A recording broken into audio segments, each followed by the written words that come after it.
그러므로 생각하라. 너희는 그때에 육체로는 이방인이요 손으로 육체에 행한 할례를 받은 무리라 칭하는 자들로부터 할례를 받지 않은 무리라 칭함을 받는 자들이라. 그때 너희는 그리스도 밖에 있었고 이스라엘 나라 밖의 사람이라. 약속의 언약들에 대하여는 외인이요 세상에서 소망도 없고 하나님도 없는 자이더니 이제는 전에 멀리 있던 너희가 그리스도 예수 안에서 그리스도의 피로 가까워졌느니라. 아멘. 우리 13절만 한 번 더 시작. 이제는 전에 멀리 있던 너희가 그리스도 예수 안에서 그리스도의 피로 가까워졌느니라.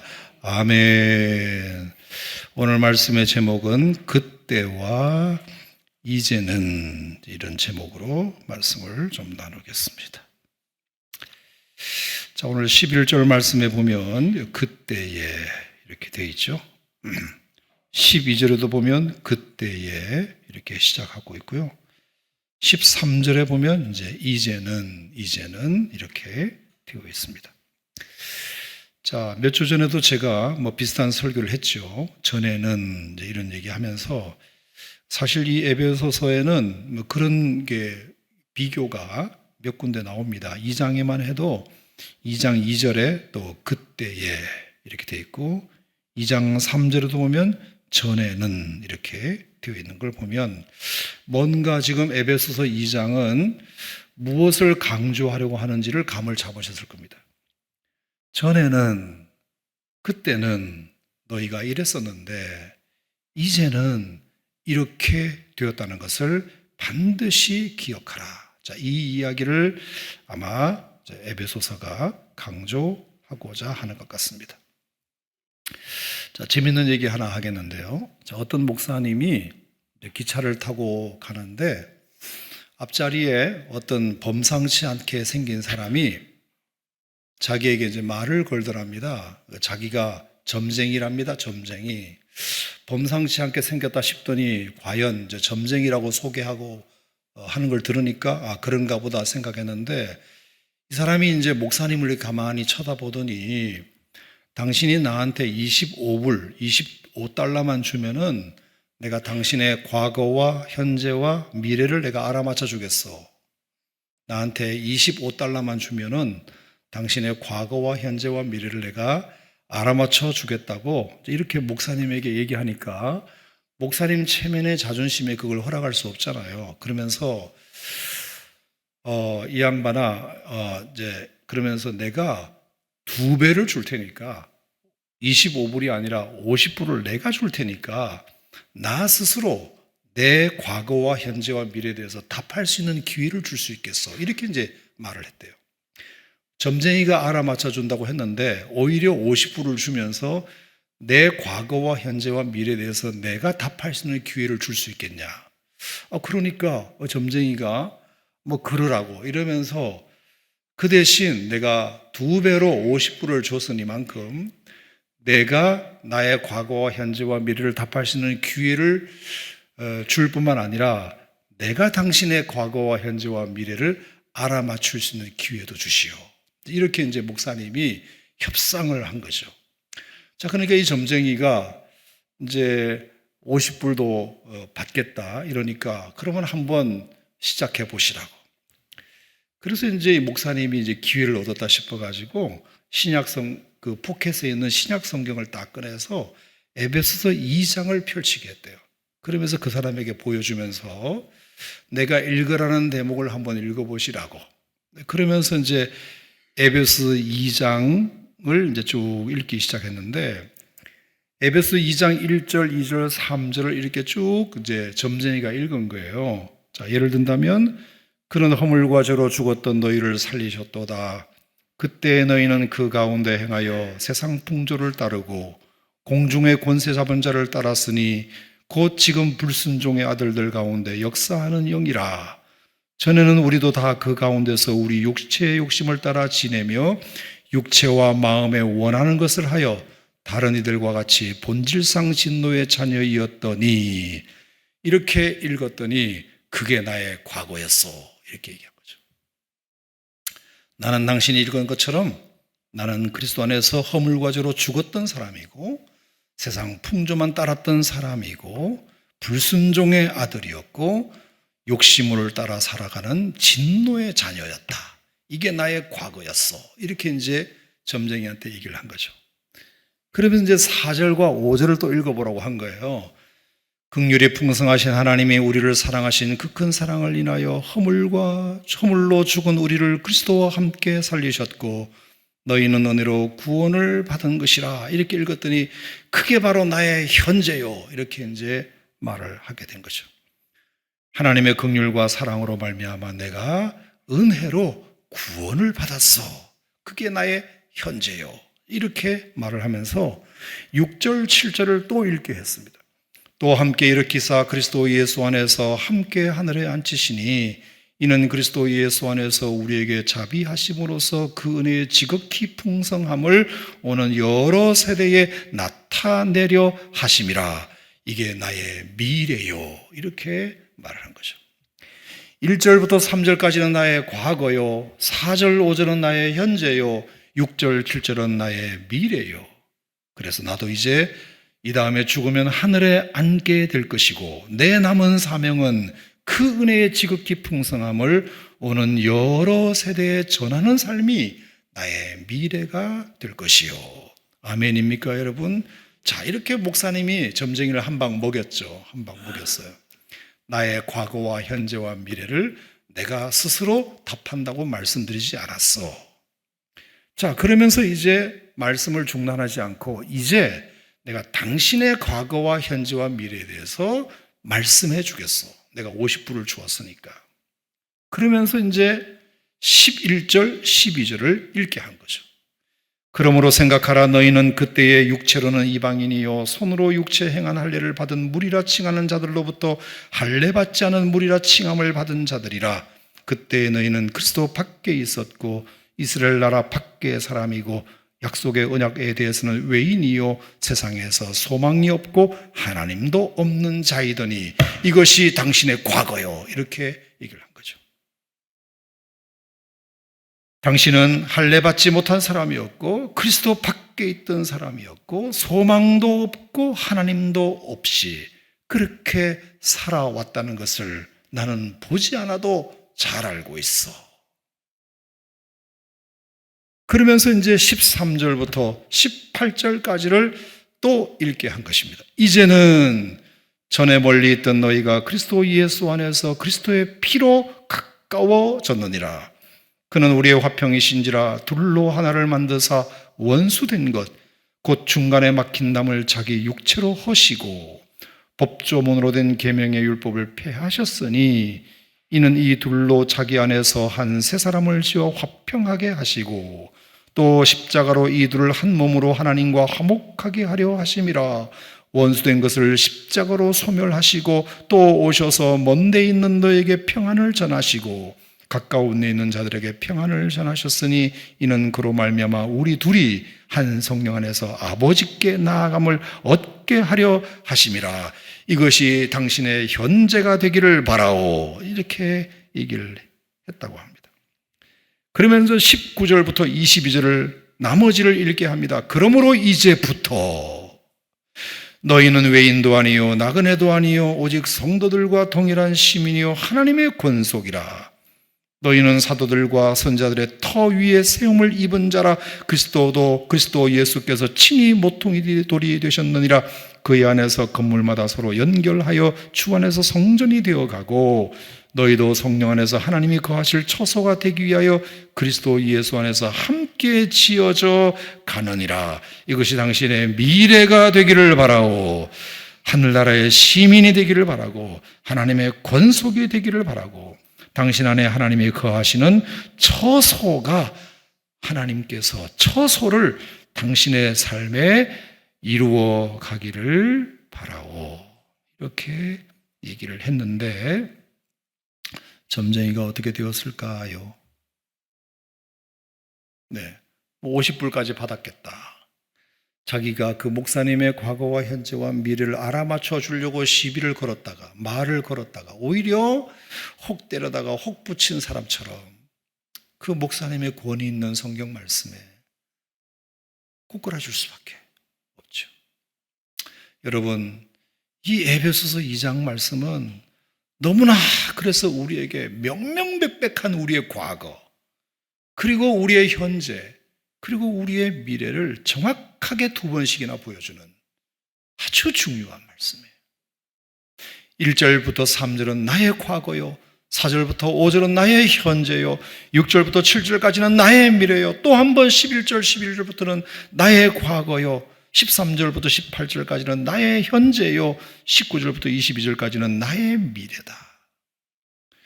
사랑하는 성도 여러분, 여러분과 저에게도 이런 과거가 있었지만 오늘 말씀에 있는 대로 이런 현재가 여러분의 현재인 것을 믿으시고 아멘 하시기 바랍니다. 이 현재를 믿는 저와 여러분들에게는 6절과 7절에 있는 미래와 19절과 22절에 된 약속된 미래가 저는 여러분의 미래도 되리라 생각합니다. 사랑하는 성도 여러분, 여러분들에게 이런 은혜가 꼭 있기를 주의 이름으로 축복하고 이 믿음이 여러분의 있기를 주님의 이름으로 축원합니다. 자, 그러면 이제 제가 드리고 싶은 말씀은 어떻게 1절부터 3절까지의 그 흉악했던 우리의 과거가, 어떻게 11절부터 12절까지 있었던 우리의 흉악했던 과거가 어떻게 이렇게 이런 놀라운 현재, 놀라운 미래를 우리가 얻을 수 있게 되었는가? 자, 그것을 오늘 여러분들에게 다시 한번 강조하고자 하는데요. 가장 핵심 구절은 뭐냐면은 13절 말씀이에요. 13절. 자, 오늘 여러분 읽으셨던 이제는 전에 멀리 있던 너희가 그리스도 예수 안에서 그리스도의 피로 가까워졌느니라, 이 뜻이에요. 멀리 있던, 그게 뭐 한 100km쯤인지 200km쯤인지 한 1000km쯤인지는 몰라도 아마 훨씬 더 멀었을 거예요. 하나님과 너무 멀리 있던 너희가 이제는 그리스도와 가까워졌느니라. 뭐로 말미암아? 그리스도의 피로 말미암아 가까워졌느니라. 여러분, 왜 우리도 살면서 내가 평소에 존경하는 사람이나 내가 사랑하는 사람이나 아니면 정말 사회적으로 유명한 분과 내가 가까이 지낸다고 하는 것이 자랑이잖아요. 나 그 사람 알아, 나 선배야, 나 친구야, 내 동네 오빠야. 그렇게 한마디 거들, 오, 그래? 그렇게 유명한 사람이 너랑 그렇게 가까워? 이런 소리 들으면 기분 좋잖아. 그죠? 저는 뭐 가끔 이제 지금 하면 한 100번 정도 이제 하는 얘기인데 한 번만 더 하면, 저는 초등학교 6학년 때 최정희 선생님을 잊을 수가 없어요. 저는 선생님과 늘 가까워지는 것은 아이들의 이제 소망이고 로망인데, 유난히 제가 좋아했던 선생님이 이제 최정희 선생님이었거든요. 6학년 4반 청학국민학교. 근데 이제 그 선생님과 가까워질 수 있는 기회라는 것이 없잖아요, 아이들에게. 내가 뭐 반장도 아니고 부반장도 아니고. 근데 여름방학 때 이제 방학 일기 이제 숙제를 이렇게 해서 갔어요. 이제 2학기 시작할 때 1학기 방학 숙제를 해서 이렇게 갔더니 종례 시간에 느닷없이 선생님이 익숙한 노트 하나를 아이들에게 보여주면서, 얘들아, 방학 일기는 종훈이처럼 쓰는 거야? 이러면서 그 노트를 아이들에게 보여주면서 저를 칭찬을 하시는 거예요. 깜짝 놀랐어요. 여러분, 제가 그런 사람이라는 것을 믿어주시기 바랍니다.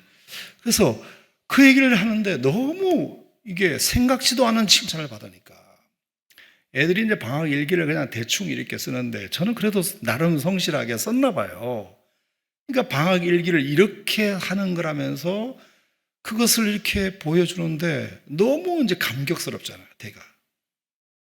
그리고 나서 이제 종례가 끝나고 나서 선생님이 저를 부르시더니, 네가 참 이렇게 일기를 잘 써서 고맙고 글씨도 이렇게 참 괜찮게 쓰는데 내가 너한테 하나 맡기고 싶은 게 있다. 그러면서 이제 하신 말씀이, 아침 자습위원을 네가 2학기 때 좀 해줬으면 좋겠다. 여러분, 아침 자습위원이 뭔지 알아요? 뭘 해봤어야 알지, 이런 거를. 아침 자습위원하는 것이 뭐냐 그러면, 이제 선생님이 그 아이들이 이제 다음날 아침에 등교를 하면 자습 시간이 있는데 그 자습 시간에 풀 문제를 그 전날 빼곡하게 칠판에다 적어놓고 가는 사람이에요. 그 전과 같은 것을 주면은 요 페이지를 네가 칠판에다 빼곡하게 적어라. 그러면 이제 키가 작으니까 책상 같은 거 올려가지고 저 칠판 왼쪽 끝부터 시작해서 오른쪽 밑에 끝까지 빼곡하게 이제 자습 문제를 출제해놓고 가는 겁니다. 그러면 이제 다음날 아이들이 등교해가지고 그 문제를 자습 시간에 푸는 거잖아요. 그러면 이제 애들은 다 집에 가고 선생님은 저 뒤에 저기 책상에 앉아서 남은 업무를 보시고 나는 이제 칠판 앞에서 그 자습 문제를 선생님이 내주신 범위만큼 빼곡하게 적는 거죠. 그래서 다 적고 나면은 선생님은 다 했는데 예. 그러면 다 했니? 선생님도 이제 업무가 끝났으니까 우리 이제 집에 가자. 그 소리가 그렇게 저에게는 좋았어요. 그래서 이제 교실 문을 잠그고 운동장으로 나가는 거잖아요. 그 운동장에 애들이 뭐 놀고 있을 수도 있고 뭐 고무줄 놀이도 할 수도 있고 축구도 하고 이렇게 하는데 그 운동장 가운데를 대각선으로 가로질러 최정희 선생님과 나랑 단둘이 이제 걸어가는 거잖아요. 그래서 어디까지 가느냐면 교문까지 딱 가는 거죠. 너무 아쉬운 것은 나는 교문을 나가자마자 오른쪽으로 집이 가고 선생님은 왼쪽으로 가는 것이 그게 아쉬웠어요. 그게. 어쨌든 그 운동장을 가로지르는 그 한 100여 미터를 같이 이렇게 데이트하는 심정으로 이렇게 걸어갔던 그 기억이 참 좋았어요.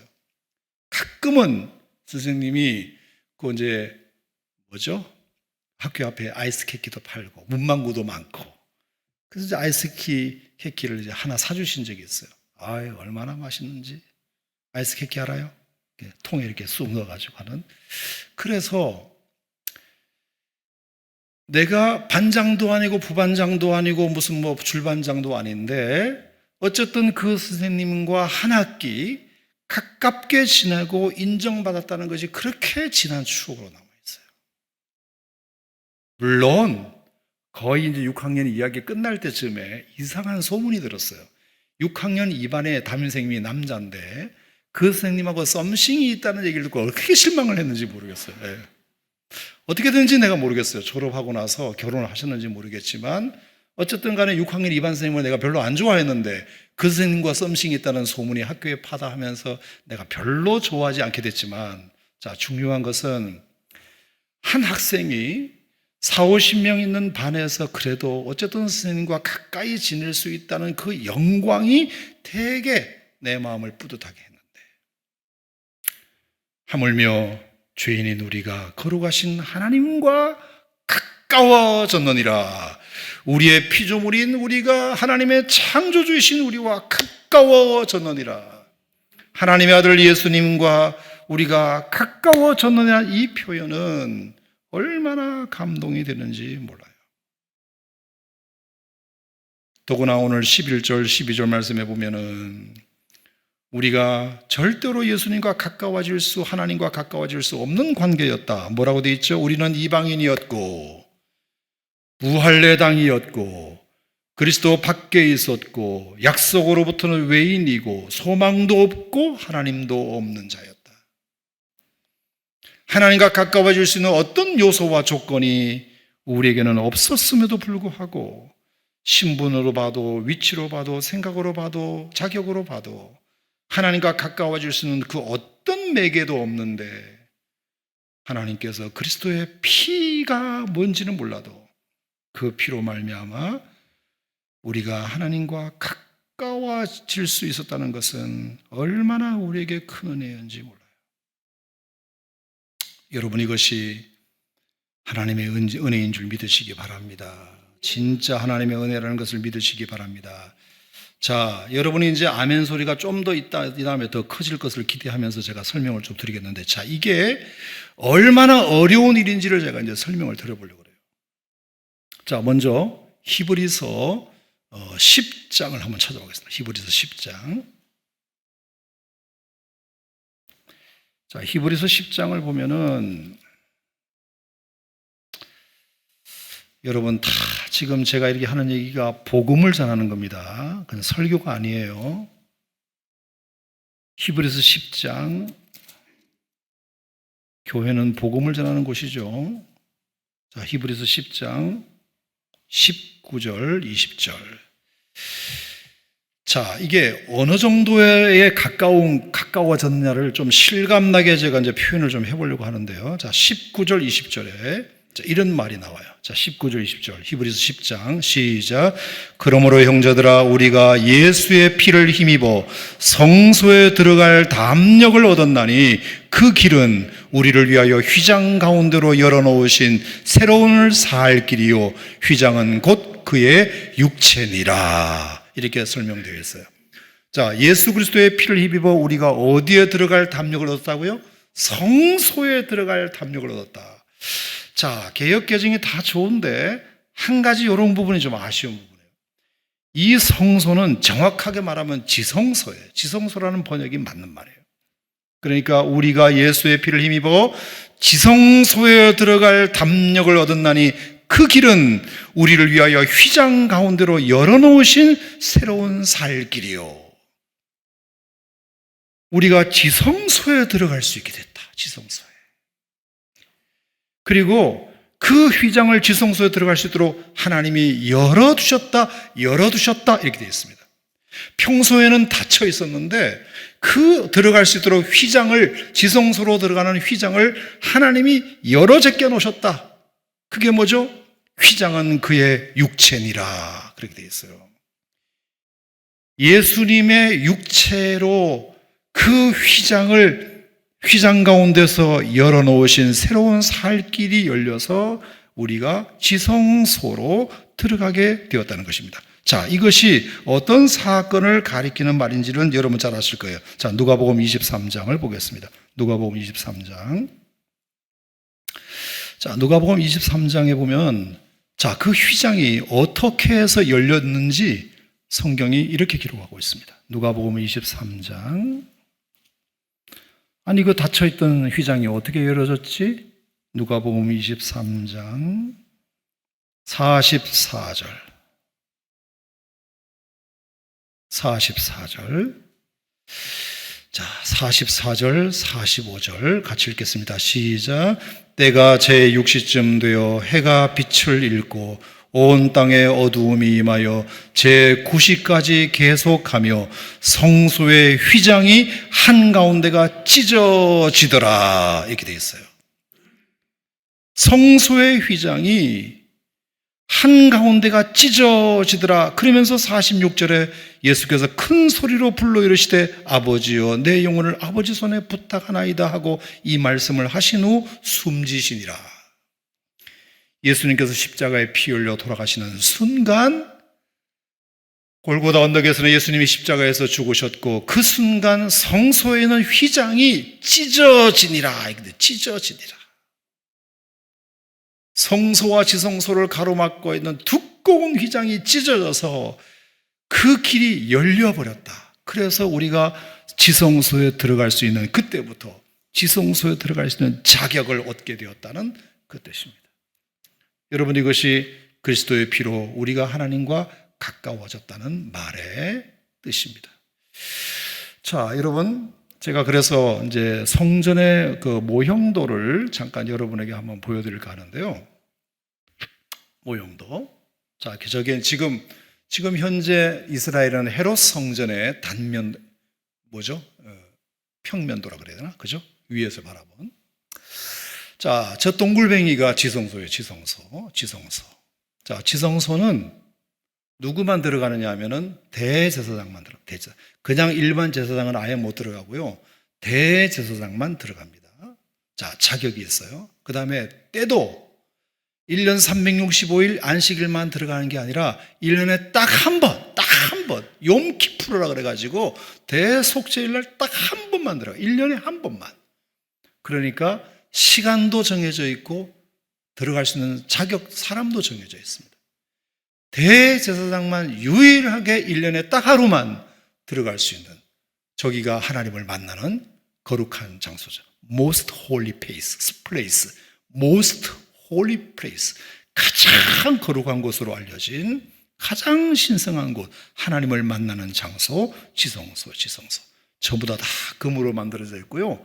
그 가운데는 법궤가 이렇게 있어가지고 그 법궤 안에는 아론의 쌍난 지팡이, 뭐 만나 항아리, 또 십계명의 두들판 이런 것이 이제 있어요. 그리고 그 위에 속죄소가 덮고 있고 천사의 두 천사가 딱 그것을 이렇게 지키고 있는. 저 지성소가 가장 가운데, 가장 안쪽에 하나님을 만나는 거룩한 장소, 가장 거룩한 장소인 저 지성소에서 우리가 하나님을 만나는 겁니다. 1년에 한 번씩 대제사장만 만날 수 있어요. 1년에 한 번 대제사장만. 그러니까 나머지 날에는 나머지 사람들은 아예 근처도 못 갑니다. 근처도. 자, 그 지성소 바로 바깥에 있는 동굴방이 거기 이제 성소란 말이에요. 성소. 자, 성소와 지성소 사이는 휘장이 쳐져 있는데, 자, 저 성소에는 뭐가 있느냐? 등대가 있고 떡상이 있고 분향단이 있다. 여러분 배우셨을 거예요. 여기서 이제 일반 제사장이 제사를 지내는 겁니다. 여기서 제사를 지내는 겁니다. 그래서 떡상에 있는 떡을 이렇게 한식일마다 갈고 불이 꺼지면 등대에다가 등잔을 기름을 채우고 향단에 향이 꺼져가면 향을 또 갈아놓고, 그래서 제사장이 돌아가면서 당번을 정해가지고 떡도 갈고 향도 피우고 불도 켜놓는 그런 사역을 하는, 하나님을 섬기는 그런 제사장들이 하는 사역을 거기서 하게 됩니다. 자, 이 지성소와 성소는 높낮이가 없고요, 그냥 휘장만 이렇게 탁 쳐져 있는 그런 곳입니다. 자, 성소에서는 하나님을 만나는 게 아니라 지성소에서만 하나님을 만나는데, 그 나머지 시간은 다 이렇게 떡 깔고 향 피우고 그리고 이제 촛대 켜고 제사장들이 활동하는 이제 그런 곳입니다. 당번을 정해가지고 들어가는 것입니다. 자, 그런데 여기서 12계단을 내려오고 한 2.5m 정도를 내려오면 그 다음 제사장애들이라는 것이 있어요. 제사장애들. 자, 여기서는 뭐냐면은 일반 제사자들이 이제 그 양 같은 것을 가져오면 저기서 이제 양을 잡아요. 각을 뜨고 피를 내고 그 다음에 번제단에 불을 붙이고, 그래서 일반 사람들이 제사장을 통해서 제사를 드리는 곳입니다. 제사를 드려주는 곳입니다. 제사를. 자, 그러니까 아까 본 성소는 제사장들이 제사를 하나님께 드리는 곳이고, 지금 보이시는 저 제사장애들은 제사장이 일반 성도들을 위해서 제사를 드려주는 곳입니다. 드려주는 곳이에요. 그래서 이제 송아지 잡고 양 잡고 소 잡고 이래가지고 이제 태우고 이렇게 하는 그런 곳입니다. 제사를 지내주는 곳입니다. 지내주는 곳. 자, 그런데 이 제사장의 뜰에서 그 다음 유대인의 뜰이라는 것이 있어요. 유대인의 뜰. 자, 이 유대인의 뜰은 할례받은 유대인 남자들만 가는 곳인데, 여기서 제사장들이 제사장의 뜰에서 제사 지내는 것을 쳐다보는 곳입니다. 쳐다보는 곳이에요. 아, 내 재물이 제사장에 의해서 지금 잘 제사가 드려지고 있구나. 아, 소를 잡았구나. 향이 이제 불이 고기가 타고 있구나. 이제 이것을 일반 유대인들이, 제사장들이 그 마당에서 제사 지내는 모습을 옆에서 보고 있는 곳입니다. 보고 있는 곳이에요. 자, 이 제사장과 유대인들의 뜰 차이가 90cm 정도 또 낙차가 있어요. 자, 아까 2.5m 정도 내려오고 또 90cm가 더 내려오고 이렇게 되는 것입니다. 그게 이제 유대인의 뜰입니다. 할례 받은 남자 유대인들만 저기에 들어갈 수 있습니다. 자, 그 다음 또 계단을 내려와서 저기가 이제 여인의 뜰인데, 계단을 내려오고 3m 정도 높이로 또 더 내려오면은 여인의 뜰이 있습니다. 이것은 유대인 여자들이 저기에서 기다리는 겁니다. 유대인 여자들이. 그러니까 자기 남편이나 이런 사람들은 안으로 들여보내고 이제 제사를 지내는 동안 유대인 여자들이 거기서 이제 기다리는 거죠. 거기서 이렇게 기다리는 것입니다. 자, 그러면 그 다음에 이제 이방인의 뜰인데, 또 계단을 1.2m 정도 내려오면 저희가 이제 이방인의 뜰입니다. 저 빨간 왁구로 딱 되어 있는 조기가 성전이라 그러고요. 이방인의 뜰은 성전 밖입니다. 그래서 성전에 사실은 들어가지도 않는 곳이에요. 계단을 내려가야 되고요. 거기에는 이제 뭐 장사하는 사람, 돈 바꾸는 사람, 요한복음 2장에 보면 이제 그런 것이 있고, 그 다음에 담장이 엄청나게 여인의 뜰과 사이에 높은 담장이 화강암으로 되어 있었고, 거기에 경고 문구가 붙어 있는데 뭐라고 되냐면 이방인들은 여기로 들어올 수 없다. 들어오다가 걸리면 죽임을 당할 것이다. 이렇게 팻말이 딱 적혀 있습니다. 그러니까 이방인들은 저 빨간 선 안으로 절대로 들어갈 수 없어요. 절대로 들어갈 수 없습니다. 들어갔다가는 그냥 발각 즉시 목베임을 당하는 그런 상황이었죠. 저희가 이방인들입니다. 자, 그러면 그 다음 사진을 보시면 지성소와 이방인의 뜰 사이의 거리를 보세요. 벌써 높이 차이만 해도 7.7m 훨씬 내려와야 되고요. 거리상으로도 멀고요. 지성소에서 성소로, 성소에서 제사장의 뜰로, 제사장의 뜰에서 유대인의 뜰로, 유대인의 뜰에서 이방인의 뜰로, 여인의 뜰로, 여인의 뜰에서 이방인의 뜰로. 도대체 몇 단계가 있는지 몰라요. 몇 단계가 있는지 몰라요. 그러니까 이방인이 지성소에 들어간다는 것은 절대로 천지가 계획해도 들어갈 수 없어요. 왜? 일반 제사장도 1년에 한 번 대제사장만 들어가는 곳인데 어떻게 유대인도 못 들어가고 여인들은 아예 생각도 못하고 이방인들은 죽었다 깨어나도 못하는 곳이에요. 근데 오늘 본문에 뭐라 그랬죠? 너희는 이방인이고 너희는 무할의 당이었고 그리스도 밖에 있었고 약속의 외인이었고 소망도 없고 하나님도 없는 자였지만 그리스도의 피로 가까워졌느니라. 그리스도의 피로 어디까지 가게 되었다는 거예요? 성소를 넘어 지성소까지 들어가 하나님을 만나는 장소까지 너희가 가게 되었으니 이것이 얼마나 큰 영광이더냐. 예, 사진 내리시고요. 자, 그러니까 저 이방인의 뜰은 예배와도 관련 없는 관광지역이고 성전에 포함도 되지 않는 지역이고 들어가려면 어디까지 들어갈 수 있느냐 하면은 개종을 해야 됩니다. 이방인이 개종을 하고 할례를 받으면 어디까지 들어갈 수 있냐면 아까 본 여인의 뜰까지만 갈 수 있어요. 여인의 뜰까지. 유대인의 뜰은 아예 출신 성분 자체가 유대인이어야만 들어갈 수 있는 거고요. 이방인이 개종을 해서 할례를 받으면 겨우 한 칸 정도 들어갈 수 있는 것이 전부였어요. 그 개종한 이방인을 게르라고 했는데요. 여인의 뜰까지만 입장을 허용하는, 이방인이 길을 써도 겨우 들어갈 수 있는 마지막 종착지가 여인의 뜰이었습니다.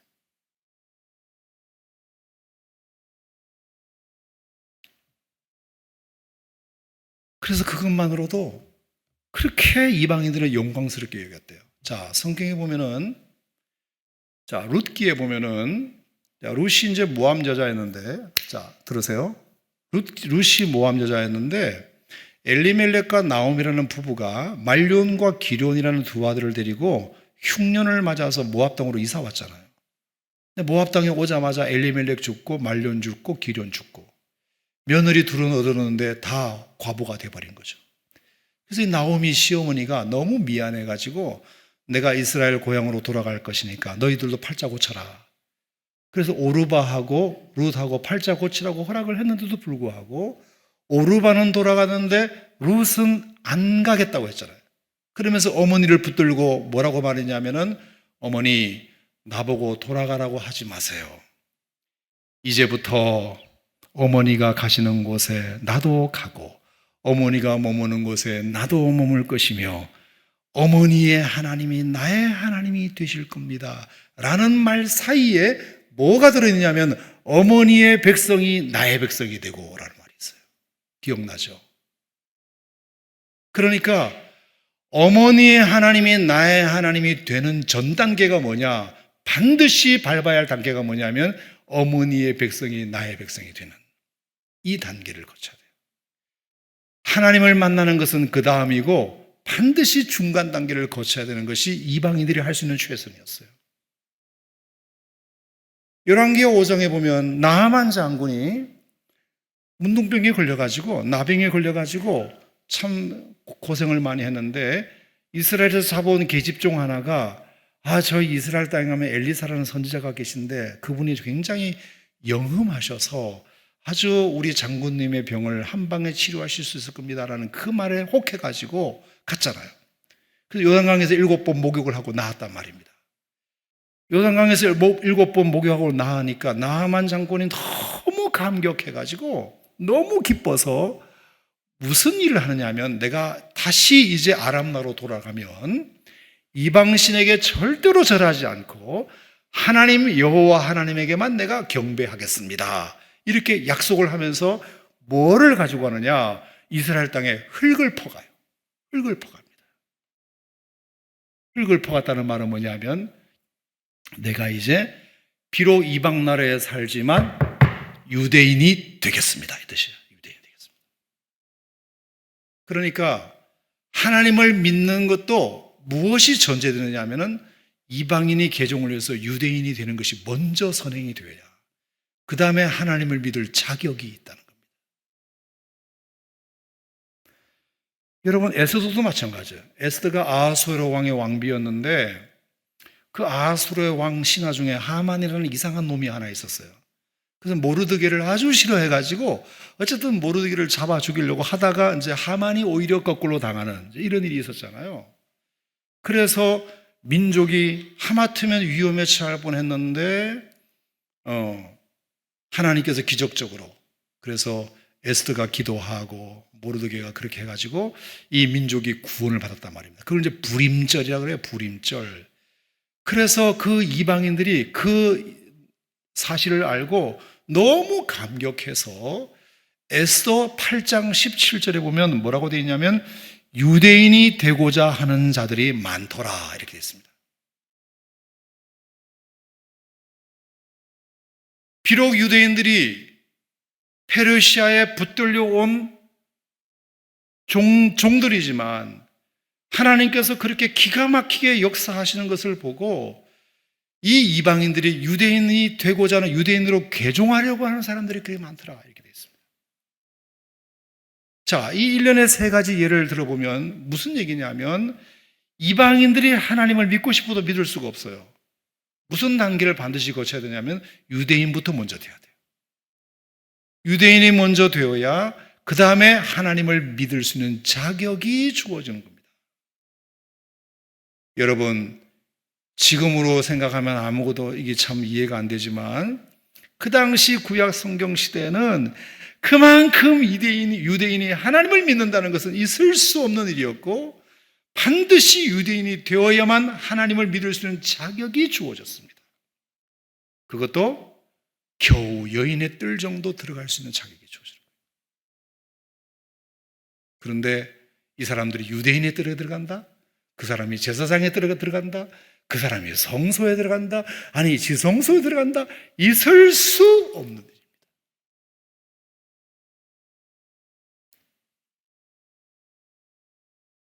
벌써 몇 단계를 거쳐서 가야 되잖아요.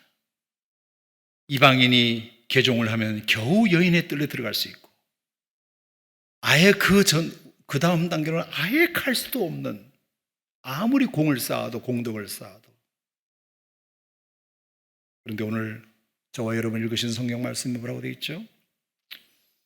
너희는 이방인이요 무할례당이요 그리스도 밖에 있었고 약속으로는 외인이요 소망도 없고 하나님도 없는 자였지만 멀리 있던 자였지만 그리스도의 피로 하나님과 가까워졌느니라. 여러분 가까워졌다는 말은 다른 말로 뭐죠? 너희가 지성소에 들어갈 수 있는 자격을 얻게 되었다. 누구만 들어갈 수 있는 자리인데 대제사장이 1년에 몇 번? 한 번 들어갈 수 있는 자리인데 여러분과 제가 도대체 뭐라고 이 오산 땅에 살고 있는 여러분이 뭐라고 하나님께서 여러분들을 이방인인 우리를 몇 단계를 뛰어넘어 대제사장이 1년에 한 번 하나님을 만나러 가는 그 장소에 들어갈 수 있는 자격을 얻게 되었다. 여러분 이것은 우리의 노력으로 아니라 우리의 공덕으로가 아니라 오로지 무엇 때문에? 그리스도의 피로 예수 안에서 그리스도 예수 안에서 그리스도의 피로 말미암아 그 일이 가능하게 되었다. 여러분, 제가 말씀드렸잖아요. 아멘 소리가 좀 더 커질 거라고. 그러니까 여러분, 예수 그리스도의 피의 공로가 얼마나 대단한 거냐. 예수님께서 그래서 우리를 위하여 십자가에 피 흘려 죽으신 이유입니다. 우리가 이번 주일날 성찬식을 할 텐데 그냥 습관적으로 뭐 마시고 이렇게 떡을 먹지 말고, 그래, 이 떡과 이 살이 아니었으면 이방인인 내가, 약속으로는 외인이었고 그리스도 밖에 있었고 하나님도 없고 소망도 없던 내가 겨우 노력해서 여인의 뜰 정도 들어갈 수 있는 자격을 얻을 수밖에 없는 내가 여인의 뜰을 넘어 유대인의 뜰을 넘어 제사장의 뜰을 넘어 성소를 넘어 지성소까지 하나님을 만나러 갈 수 있는 자격을 얻게 되었다는 것은 그리스도의 피가 아니었으면 불가능했을 텐데, 이 그리스도의 피와 살로 말미암아 우리가 이런 자격을 얻게 되었으니 할렐루야가 아니겠느냐. 여러분, 그것을 꼭 기억하셨으면 좋겠어요. 저는 오늘 여러분들에게 드리고 싶은 설교는 다 드렸어요.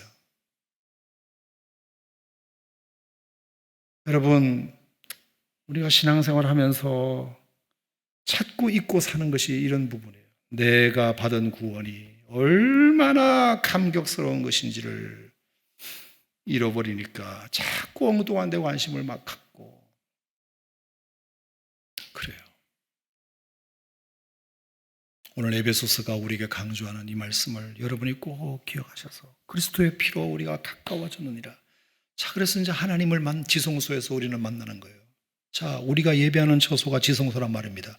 자, 1년 365일 여러분이 열심만 있으면 이제 하나님은 1년 365일 누구나 만나주세요. 아멘입니까? 이 교회가 지성소입니다. 지성소예요. 오늘날의 지성소예요.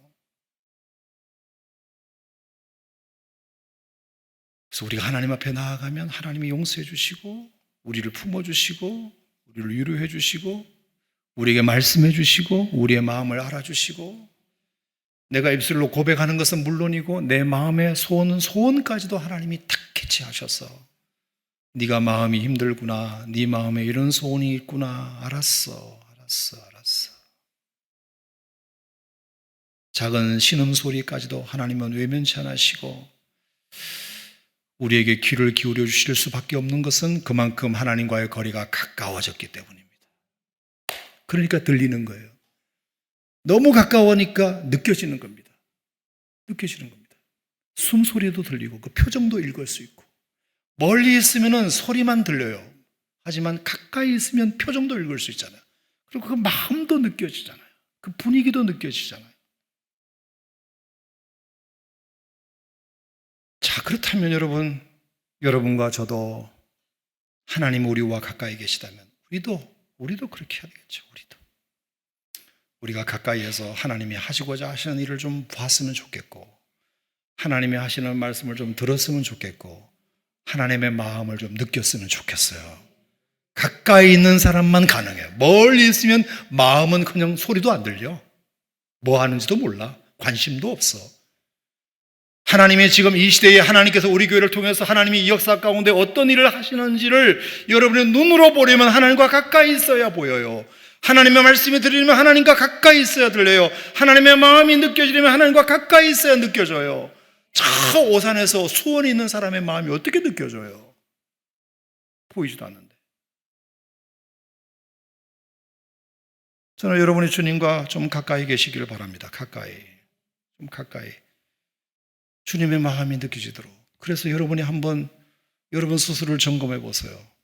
내가 주님이 하시는 일이 보이는가? 그러면 가까이 있다는 뜻이에요. 주님의 말씀이 들리는가? 그러면 가까이 있다는 뜻이에요. 주님의 마음이 느껴지시는가? 그러면 가까이 있다는 뜻이에요. 내가 교회를 왔는데도 말씀이 안 들리고 주님의 마음이 하나도 안 느껴지고, 그러면 여러분 교회를 나오셨어도 주님과 거리가 좀 있다는 뜻이에요. 매 예배 때마다 점검하세요. 예배 끝나고 그냥 국수 먹으러 내려가지 말고 부디 여러분 좀 점검하세요. 내가 오늘 하나님의 마음을 얼마나 느꼈나? 내가 하나님의 음성을 얼마나 들었나? 하나님이 하시고자 하시는 일이 얼마나 보였나? 가까이 있으면 보여야 될 거 아니야. 가까이 있다면 들려야 될 거 아니야. 가까이 있다면 느껴져야 될 거 아니야. 근데 보이지도 않고 들리지도 않고 느껴지도 않는다면, 여러분, 죄송한 표현인데 예배는 나오셨을지라도 하나님과 가까워지지는 않으셨어요. 주님은 우리와 가까이 있기를 원하시는데 그리스도의 피로 말미암아 성소와 지성소의 휘장을 찢어놓고 길을 열어놓으셨는데, 그 길을 우리가 외면하고 등 돌리고 있고 멀찌감치 떨어져 있다면, 베드로처럼 멀찍이 따라가고자 하면 어떻게 예수님의 그 마음이 느껴지겠습니까? 수제자이면 뭐해? 멀찍이 있는데.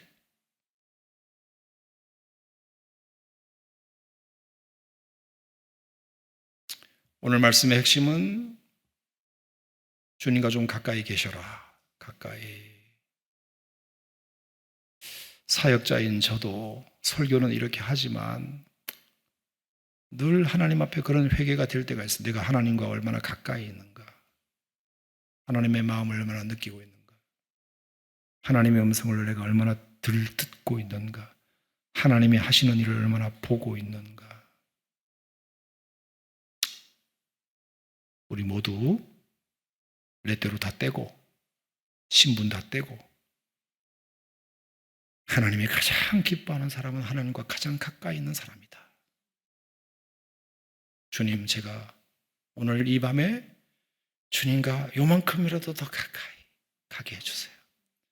그래서 하나님의 사역이 보이게 해주시고, 하나님의 음성이 들리게 해주시고, 하나님의 마음이 느껴지게 해주세요. 느껴지는 대로, 들리는 대로, 보이는 대로 행하게 해주세요. 그러면 그게 신앙생활이에요. 그게 하나님의 일이에요.